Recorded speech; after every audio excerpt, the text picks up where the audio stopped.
Hello আসসালামু আলাইকুম dear learners, আমি জ্যাসন আছি আপনাদের সাথে, আর আপনারা আছেন অল্পশিখি.com এর সাথে।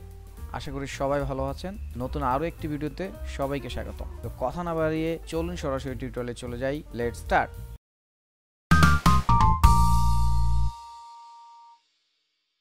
এবার টাইপোগ্রাফিতে খুবই ইম্পর্টেন্ট একটা জিনিস। Typography is another single most important part of graphic and web design.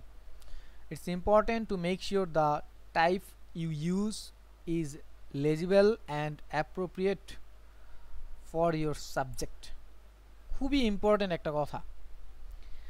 সব কিছু ঠিকঠাক আছে ভাই, কিন্তু সঠিক জায়গায় সঠিক ফন্টটা ইউজ করতে পারলাম না, শেষ ডিজাইনটা।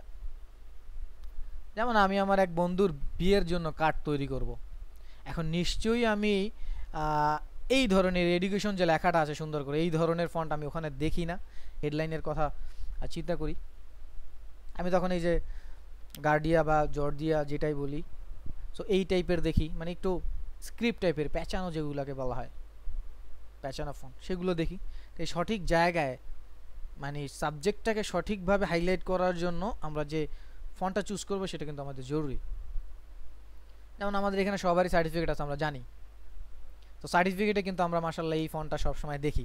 এটা আমাদের লাইফের একটা খুবই মানে কি বলে অ্যাচিভমেন্ট টাইপের একটা কিছু, যে ভাই আমাদের সার্টিফিকেটগুলো এই ফন্ট দেখলেই মানে একটা ভালো কাজ করে। আমরা কিন্তু সচরাচর আবার সার্টিফিকেটে উল্টাপাল্টা ফন্ট দেখি না, মানে সরকার থেকে যে সার্টিফিকেটগুলো আমরা পাই। তারপর হচ্ছে সেরিফ বা স্যান্স সেরিফ ফন্টগুলো আমরা সবসময় দেখি পেপার পত্রিকায় বা ওয়েব মিডিয়াতে, ওয়েবের সাইটগুলোতে দেখি, তাই না? ওইখানে কিন্তু আমরা আবার প্যাচানো উল্টাপাল্টা ফন্ট আমরা ইউজ করতে দেখবো না।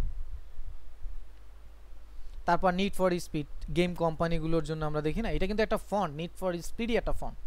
এখানে যে নামগুলো আছে, যার যে নামগুলো, এগুলো সবগুলোই ফন্টের নাম। তারপর হচ্ছে যে ফানি অ্যান্ড কিউট, আমরা বাচ্চাদের জন্য যখন বই তৈরি করি, কমিক বুক নিয়ে কাজ করব, তখন কিন্তু আমাদের বাচ্চা টাইপের ফন্ট লাগবে, ফানি বা ফাঙ্কি টাইপের ফন্ট লাগবে। পোকিমন ফন্ট আছে, ডোরিমন ফন্ট আছে, এই ফন্টগুলো নিয়েই কিন্তু আমাদের তখন কাজ করতে হবে। আর আমি যদি জোর করে নিড ফর স্পিড বাচ্চাদের ঢুকাই দিই, ওরা জীবনও এটা নেবে না। হ্যাঁ, ওই বাচ্চাদের ঢুকাই দেওয়া যাবে যে বাচ্চারা গেম খেলে, এই নিড ফর স্পিডের সাথে পরিচিত, আমার ওইখানে ওই সাবজেক্টের সাথে আমি এটা ব্যবহার করতে পারবো। তারপর হচ্ছে দূরবার, এখানে বাংলা একটা ফন্ট আছে। তারপর এই যে এখানে একটা খলিল লেখা আছে, এটা একটা অ্যারাবিক স্টাইলের ইংরেজি ফন্ট। আমরা অনেকেই হয়তো বা আরবি লিখতে পারি না, বাট আরবির কাজ করতে গেলে, যেমন আমরা ওয়েস্টার্ন কান্ট্রির যখন কাজ করি বা হচ্ছে মিডল ইস্টের কাজ করি, তখন অনেক কান্ট্রিগুলো আছে তাদের আরবি পার্সোনালি আরবি চায় না, হয়তো বা অনেক সময় আরবির সাথে বলে যে স্টাইলটা ভাই একটু এরকম করিও, তো তখন আমরা ইংরেজি দিয়ে আরবির ফন্টগুলো দিতে পারি। মানে ইংরেজির মতোই সব কিছু থাকবে, বাট আরবির লুকটা দিবে। জের জবর পেশ যা আছে এগুলো আসলে এখানে বিভিন্নভাবে সুন্দর করে থাকে। যেমন তার মধ্যে খলিলে একটা ফন্ট, এরকম অসংখ্য ফন্ট আছে।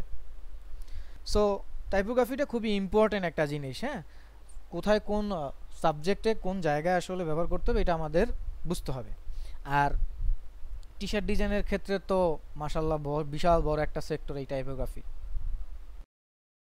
তো এই ছিল আজকে টিউটোরিয়ালে, দেখা হবে নেক্সট ভিডিওতে। ততক্ষণ পর্যন্ত ভালো থাকুন, সুস্থ থাকুন এবং প্র্যাকটিস করুন। আর ভিডিওটি ভালো লাগলে অবশ্যই লাইক, কমেন্ট, শেয়ার এবং সাবস্ক্রাইব করবেন। আল্লাহ হাফেজ, আসসালামু আলাইকুম।